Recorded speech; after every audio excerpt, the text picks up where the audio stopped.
여러분, 외국인 며느리가 시댁에서 완전히 사랑받는 비결이 뭘까요?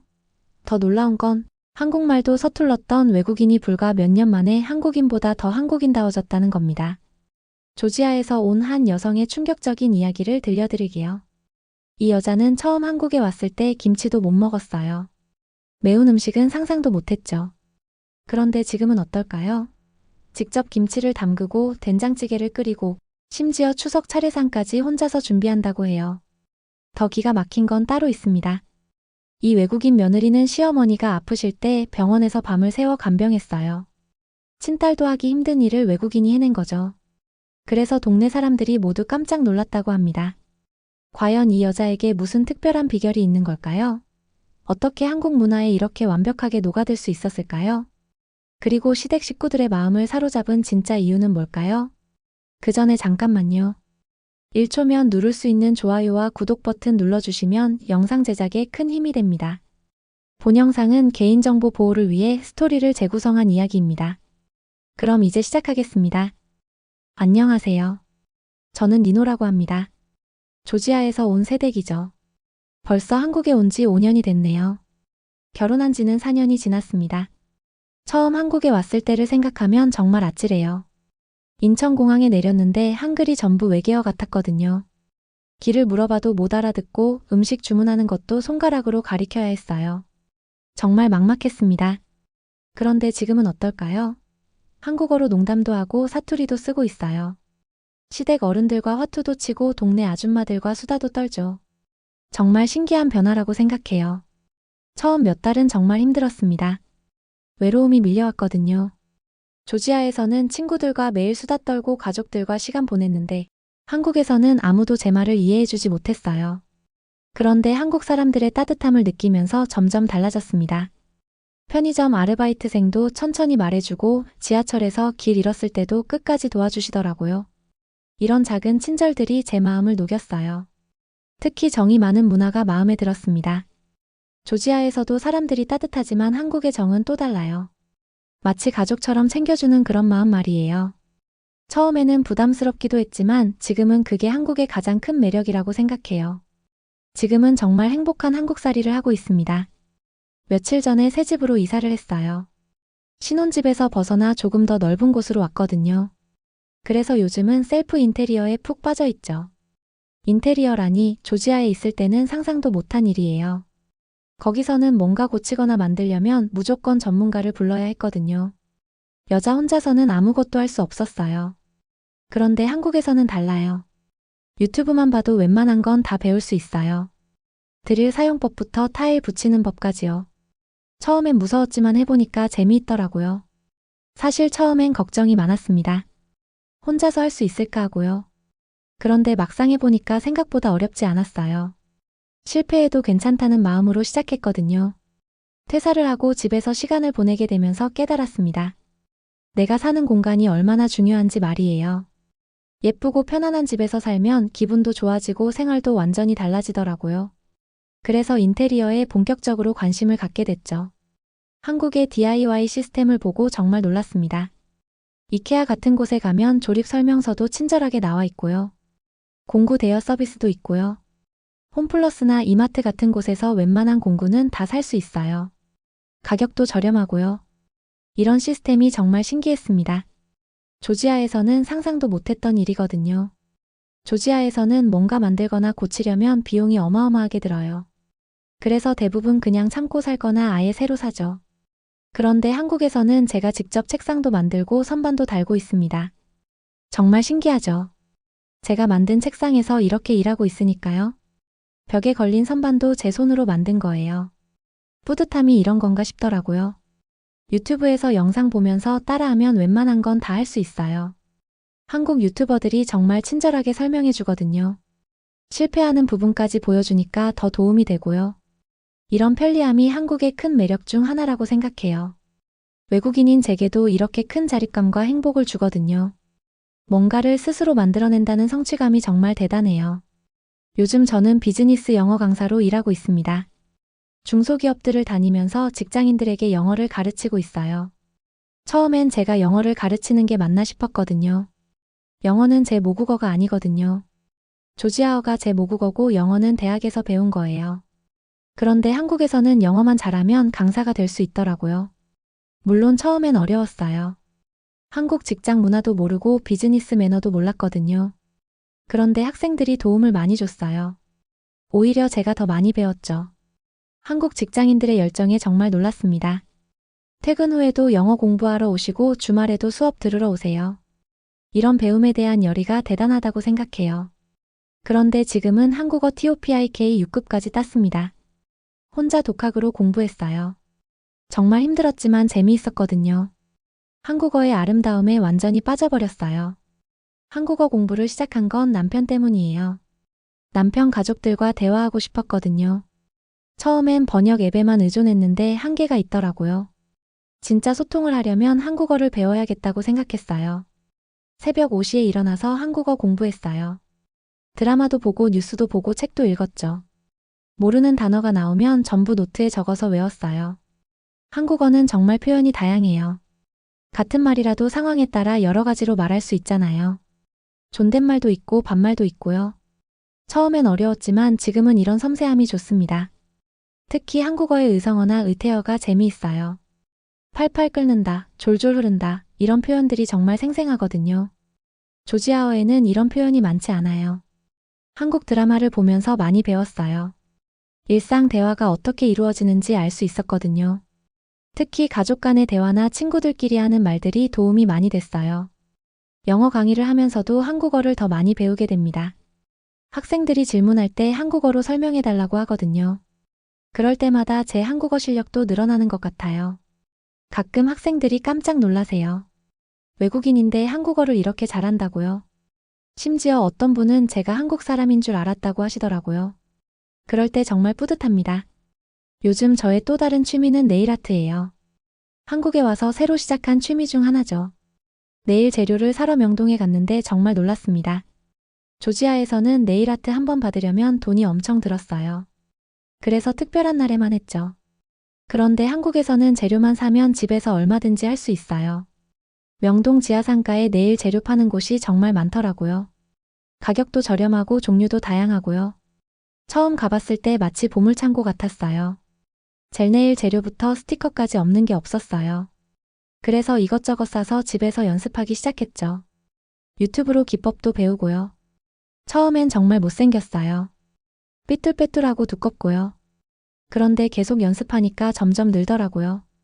지금은 친구들이 제 네일을 보고 어디서 했냐고 물어보세요. 이런 알뜰한 소비 문화가 정말 좋더라고요. 비싼 돈 내고 받지 않아도 집에서 충분히 예쁘게 할 수 있으니까요. DIY도 마찬가지예요. 다이소 같은 곳에 가면 웬만한 건 다 있거든요. 가격도 저렴하고요. 그래서 이것저것 사서 만들어보는 재미가 쏠쏠해요. 캔들도 만들어봤고 비누도 만들어봤어요. 액세서리도 직접 만들어서 착용하고 다니죠. 친구들이 어디서 샀냐고 물어보면 제가 만들었다고 하면 깜짝 놀라요. 디자인 공부도 혼자서 하고 있어요. 온라인 강의가 정말 잘 되어 있더라고요. 집에서 편하게 배울 수 있어서 좋습니다. 포토샵이나 일러스트레이터 같은 프로그램도 배웠어요. 처음엔 어려웠지만 지금은 간단한 디자인 정도는 혼자서 할 수 있어요. 이런 취미 생활 덕분에 한국 생활이 더욱 즐거워졌어요. 매일매일 새로운 걸 배우고 만들고 있으니까 지루할 틈이 없거든요. 정말 신기한 건 이런 취미들을 통해서 한국 사람들과 더 가까워진다는 거예요. 내일 이야기를 하면 금방 친해지거든요. 취미라는 게 사람과 사람을 연결해주는 다리 역할을 하는 것 같아요. 제 한국 생활에서 가장 고마운 분은 시댁 형님이에요.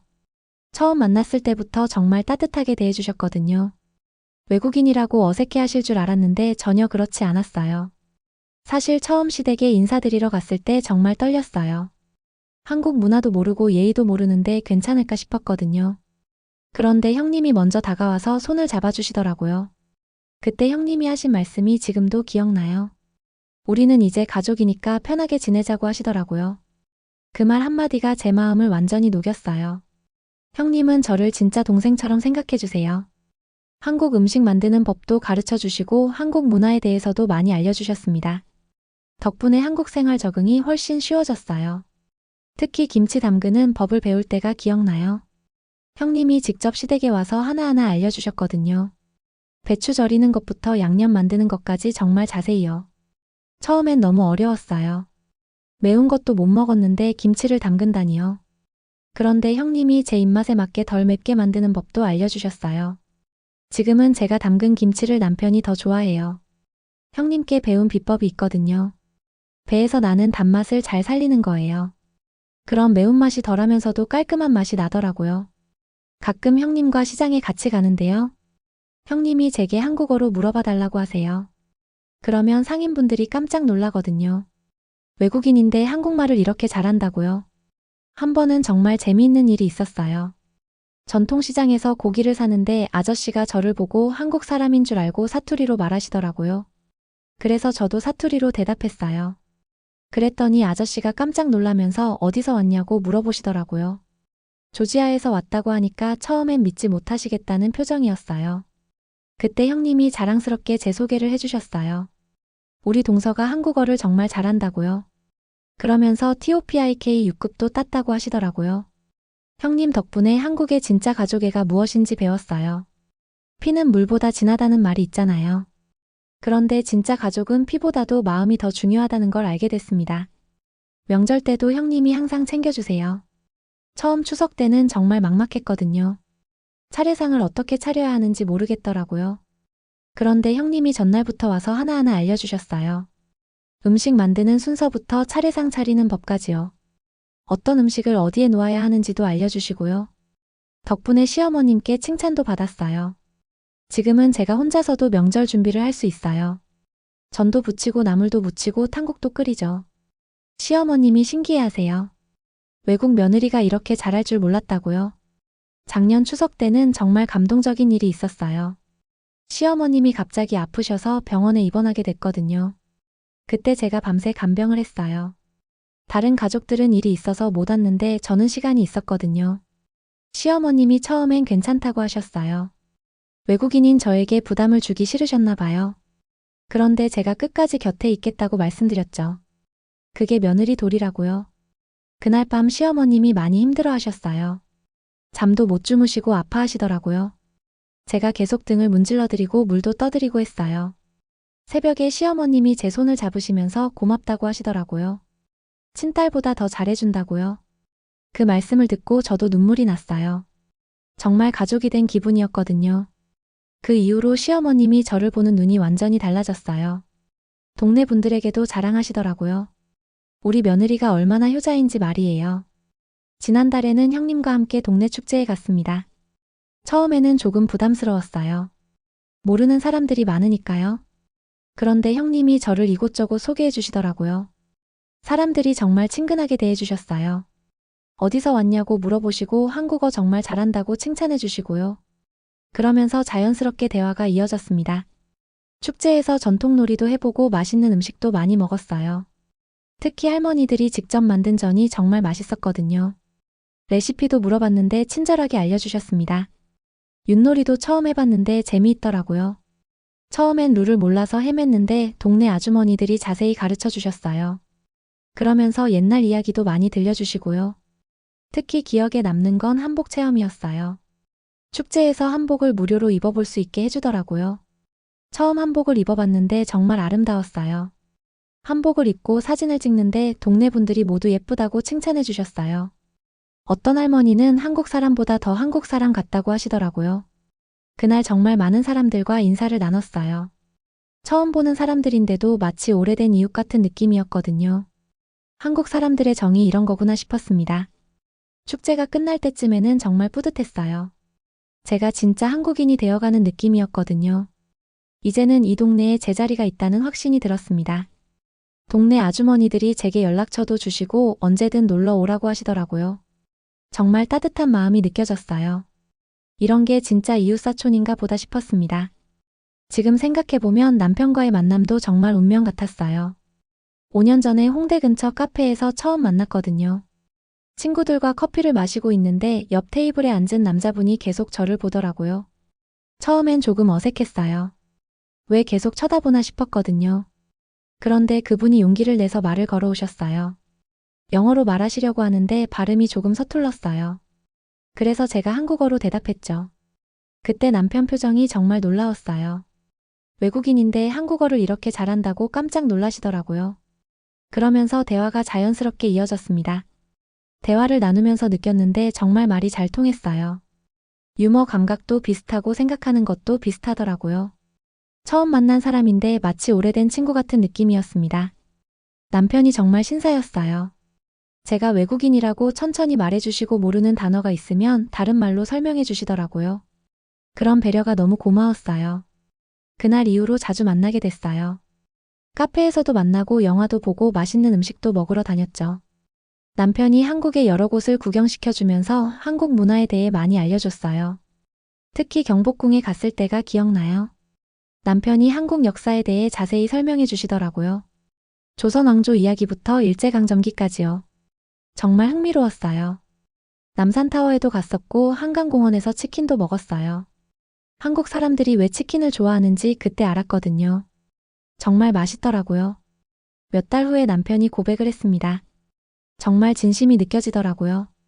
저도 그때 이미 남편을 좋아하고 있었거든요. 그래서 주저없이 좋다고 대답했죠. 연애를 1년 정도 하고 결혼을 결정했어요. 주변에서는 너무 빠르다고 했지만 저희는 확신이 있었거든요.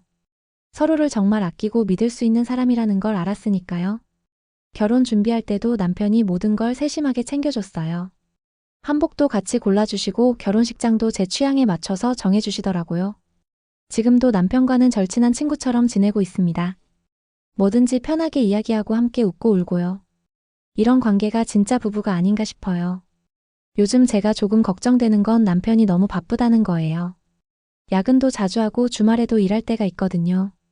몸이 걱정되지만 남편이 상황을 이해하려고 노력하고 있습니다. 남편은 부모님을 위해서 가업을 이어가고 있어요. 쉽지 않은 결정이었을 텐데 정말 대단하다고 생각합니다. 가족을 위해서 자신을 희생하는 모습이 존경스러워요. 저는 그런 남편을 조용히 지지하고 있습니다. 집에서 맛있는 음식을 해서 기다리고 피곤할 때 마사지도 해주고요. 작은 것이지만 제가 할 수 있는 일이니까요.